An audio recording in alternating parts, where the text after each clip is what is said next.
जय जोहार, जय आदिवासी। आप सभी को पता ही होगा 2024 के अंदर लोकसभा चुनाव होने जा रहे हैं। राजस्थान के अंदर बांसवाड़ा और उदयपुर संभाग, जो वागड़ के आदिवासी बेल्ट जो सीट आती है, उदयपुर संभाग और बांसवाड़ा, उस दोनों पार्टियां जो कांग्रेस और बीजेपी अपने अपने उम्मीदवार को तय करने में लगी हुई।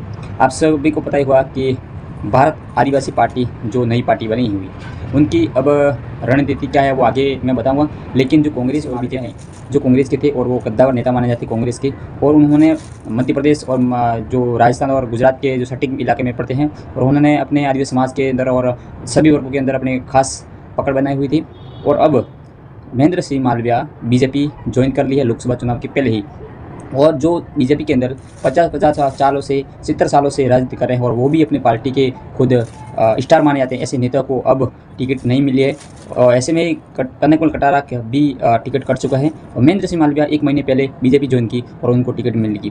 तो क्या ये आपसी मतभेद या फूट भी हो सकती है? क्योंकि जो बड़े बड़े नेता भी आरोप लगा रहे हैं, जो बीजेपी के कई सालों से इस पार्टी में रह रहे हैं, उनको टिकट नहीं मिली और उनकी टिकट काट कर महेंद्र सिंह मालविया को अपने वश में करा, उनको टिकट दे दी गई। तो ऐसे में देखा, जो कि अभी नई बनी है, उन्होंने 3 विधायक भी जीता है। लेकिन ये कहा जाए कि जब जब चुनाव आते हैं तो एक बार कांग्रेस का, एक बार बीजेपी का, ये इतिहास रहा है। उदयपुर संभाग, बांसवाड़ा संभाग की बात करें तो अब क्या बीजेपी जीत पाएगी? और देखा जाए कि डूंगरपुर में जो सोरासी राजकुमार जी हैं, ये खुद मैदान में उतर सकते हैं या नहीं उतर सकते, उसका कोई फिक्स नहीं है। और जहां राजकुमार जी का कहना है कि बांसवाड़ा सीट जो कि महेंद्र सिंह मालविया के सामने कैसे भी करके इस सीट को जीतेंगे। आपको पता है कि 1 लाखों से वोट सबसे राजस्थान के अंदर सबसे वोटों से राजकुमार जीते हैं, और उसके बाद 1 लाख वोट से। और अब जो अशोक बिल है बांसवाड़ा से, घाटोल विधानसभा से, उन्होंने भी कम से कम 86,000 वोट लाए। तो कहीं ना कहीं ये भारत आदिवासी पार्टी अगर कुल मिला के चले तो भारत आदिवासी पार्टी की जीत होगी। अब ये भारत आदिवासी पार्टी कितना दम के साथ ये चुनाव लड़ेगी, ये तो आने वाला वक्त ही बताएगा। इतना ही बच जो जय आदिवासी। ये बड़े बड़े नेता हैं, उन लोगों ने मिलकर एक भारत आदिवासी पार्टी का कंठन खड़ा किया, और भारत आदिवासी तेजी से बढ़ती हुई चर्चा में और पूरे राजस्थान के अंदर कांग्रेस और बीजेपी को चुनौती बनकर खड़ी हुई भारत आदिवासी पार्टी। और भारत आदिवासी पार्टी अब लोकसभा चुनाव लड़ने भी जा रही है। पहले भारत आदिवासी पार्टी के बीटीपी से राजकुमार अकेले ही विधायक थे, लेकिन अब 3 विधायक हैं और एक सैलाना विधायक जो कमलेश टोडिया हैं।